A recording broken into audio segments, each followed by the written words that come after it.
নমস্কার, কেমন আছো সকলে? আর আরেকটি ভিডিও নিয়ে তোমাদের সামনে চলে এলাম। আর আজকে দেখো, মানুষের কপালে যদি ভোগ থাকে এমনি করেই হয়, জানো তো। ডবল সিলিন্ডার, এইদিকে সিলিন্ডার যে বুক করিনি সেটাই ভুলে গেছি। আর এইদিকে মাইক্রোওভেনটাও 1 বছর কি 1.5 বছর হতে চললো, নষ্ট হয়ে পড়ে আছে। আর কি অবস্থা, আমি তো জীবনে কাঠে রান্না করতে পারি না। আর আমার মা তো কি ভয় পাচ্ছে, 50 বার ফোন করছে। আর এইদিকে বাড়িতে তো কাঠও নেই শুকনো।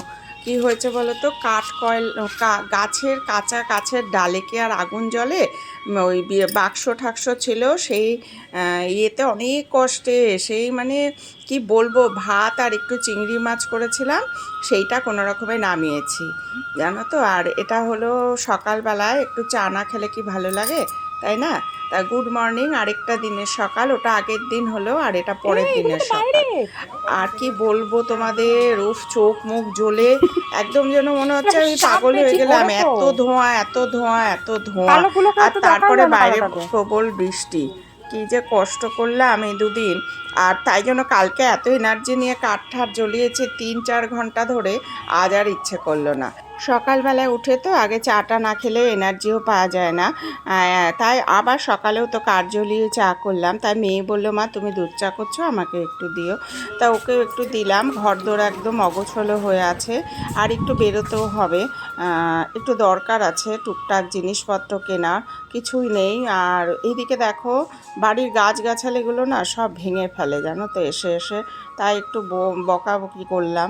আর ড্রেস পরে নিয়েছি, এবার মেয়ে আর মা একটু বেরোবো। মেয়ে টিউশনির টাকা দিয়েছে, ওরই একটু জিনিস কিনতে যাব। মেয়ে আবার মাকে নিয়ে একটু যেতে ভালোই বাসে এইসব জিনিস কেনাকাটা করতে। তাই মেয়েকে বললাম, তাহলে চল, যাচ্ছি। তো বেরিয়ে পড়লাম পথে। আমাদের বাড়ির থেকে দোকান একদমই খুব কাছাকাছি, সব দোকানই কাছাকাছি। তা যাই, চলো। এখন প্রায় 11:30-12টা বাজে। আবার দেখো, আমার মেয়ের আবার বাইরে বেরোলেই পেয়ারা মাখার নেশা হয়।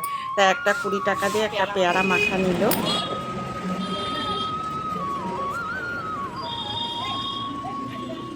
তো বাজার থেকে এসে আবার সেই ডিউটি, আজ গ্যাস আসবে, কিন্তু আস্তে আস্তে 1:30-2টো পার হয়ে যাবে। তাই ভাবলাম কাঠের উনুনটা জ্বালিয়ে, কাঠের ইয়েগুলো জ্বালিয়ে, মানে ওই কাঁচা কাঠ দিয়ে, কাঁচা ডাল ঠাল দিয়ে একটু ভাতটা তো করে রাখি, তাহলে ভাতটা হলে তো তাও দুপুরে খাওয়া যাবে। আর যখন গ্যাস আসবে দেখা যাবে। আর কালকের একটু ইয়ে আছে, মাছের ঝোল, মানে চিংড়ি মাছের তরকারি আছে, মেয়ের হয়ে যাবে। মেয়েকে নিয়ে চিন্তা। তা যাই হোক।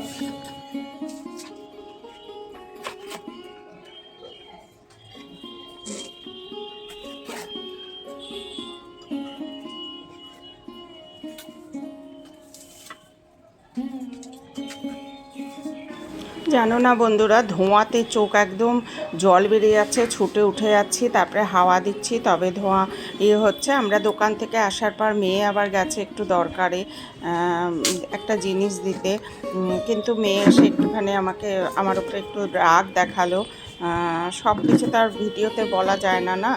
আর এইদিকে দেখো, ঘরের কাজ তো কিছুই হয়নি, মেয়েকে নিয়ে বেরিয়ে গেছিলাম। তাই টুকটুক করে ওইদিকেও রান্নাবাড়ি করছি, আর সাথে এগুলোও করছি।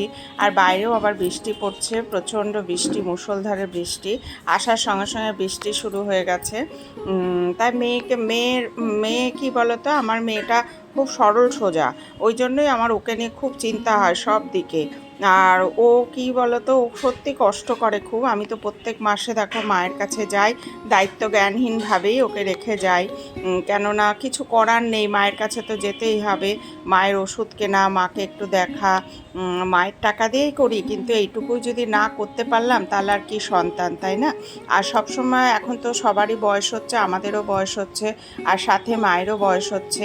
দুদিন গেলে মাও একটু ভালো সান্নিধ্য পায়, মায়ের সাথে থাকা, মাকে একটু সেবা করা, তাই না? তা মেয়ে এসে একটু আমাকে রাগ দেখালো। আমি একটু পাঠিয়েছি বললো তুমি নিজে দিয়ে আসবে, এই সব আমাকে একটু বলছিল। আর কি করব বলো, সব জায়গায় তো সব সময় যাওয়াও যায় না, কাজের সময় বেরোনো মুশকিল হয়ে যায়। তারপরে মেয়ে গেল, গিয়ে সব জিনিসপত্র দিয়ে। আর এখন বিকেলবেলা বন্ধুরা একটু বেরোচ্ছি দরকারে। কি দরকারে সেটা তোমাদের পরে বলবো। আর তাই নিচের গেটটা তালা দেওয়া ছিল, তালাটা খুলে নিয়ে চলে এলাম। আর আসিনি, দুপুরবেলা খাওয়া দাওয়া করে অনেকটা টাইম কাটিয়েছি।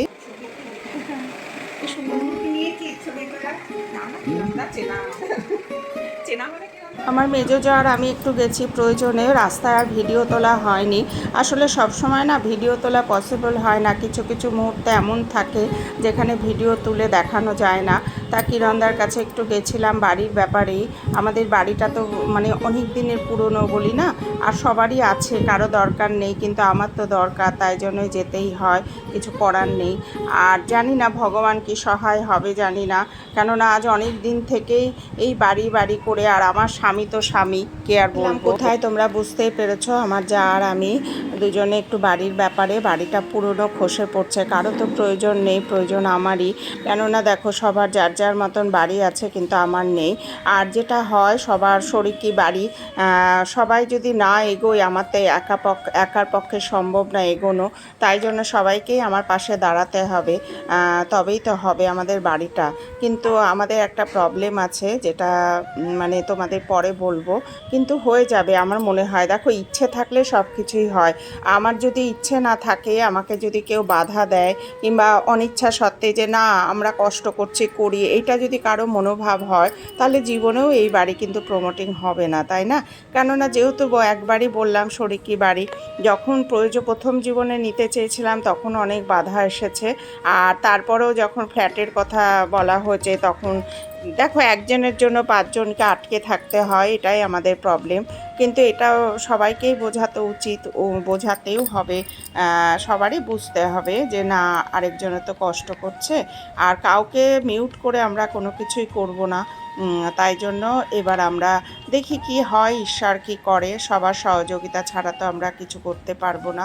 সবাই মিলে দেখা যাক কি হয়, সবাই বসে একসঙ্গে আলোচনা করে। বছরের পুরনো বাড়ি কবে যে ধসে মাথার উপরে পড়বে কোনো ঠিক নেই, এটাই ভয় লাগে জানো তো। এখন রাতেও ভয় লাগে ঘুমোতে, আর এমন বৃষ্টি যে ছাদে জল জমে যায়, তার ফলে কি হয় সারা বাড়িতে উই ধরে যাচ্ছে। আর সেটা তো আছেই, সাথে যেটা হয় আগের বাড়িতে অত পার্মানেন্ট মানে সেইভাবে সিমেন্ট টিমেন্ট দিয়ে ছিল না, ওই কী বলে ইট সুরকির বাড়ি, তাই জন্য একটু ভয়ও লাগে। তা যাই হোক, দেখা যাক ঈশ্বর কী করে। আর আছে মনোবল তো আছে আমাদের, যারা এখন আছেন আমাদের মাথার উপরে, তারা সবাই তো দেখছি হেল্প করবে নিশ্চয়ই। আর এটা হেল্প না করলে তো আমরাও এগোতে পারবো না কেউ, তাই জন্য হেল্প তো করতেই হবে। আর আছে একটা প্রবলেম আমার ননদকে নিয়ে, যেটা বললাম, সেই ননদের প্রবলেমটাই আসল, তাকে কোথায় রাখা হবে, কি করা হবে, তো দেখা যাক কি হয়, ঠিকই একটা পথ বেরিয়ে আসবে। আর তোমরা তো আমার নিজের পরিবার, তাই তোমাদেরও একটু জানালাম। এসছে একটু আলু ভাজলাম, ডালটা করলাম, আর করে নিলাম চিংড়ি মাছের বড়া, বাস এই দিয়ে আজকে আমাদের দুপুরের লাঞ্চ। খুব ভালো খাওয়াটা হয়েছিল, চিংড়ি মাছের বড়াটাও খুব সুন্দর হয়েছিল। তোমরা ভালো থেকো, সুস্থ থেকো, সাবধানে থাকবে, আমার পাশে যেমনি আছো এমনি করে থাকবে। আর নতুন যারা আমাকে সাবস্ক্রাইব করেছো, আমার ছোট্ট মিষ্টি কিউট বন্ধুরা, তাদের আমি কি বলে ধন্যবাদ জানাবো, আমার ভাষা নেই। তোমরা এমনিভাবেই আমার পাশে থেকো। আর অবশ্যই যারা আমাকে অলরেডি সাবস্ক্রাইব করে দিয়েছো, তাদেরও অনেক অসংখ্য ধন্যবাদ।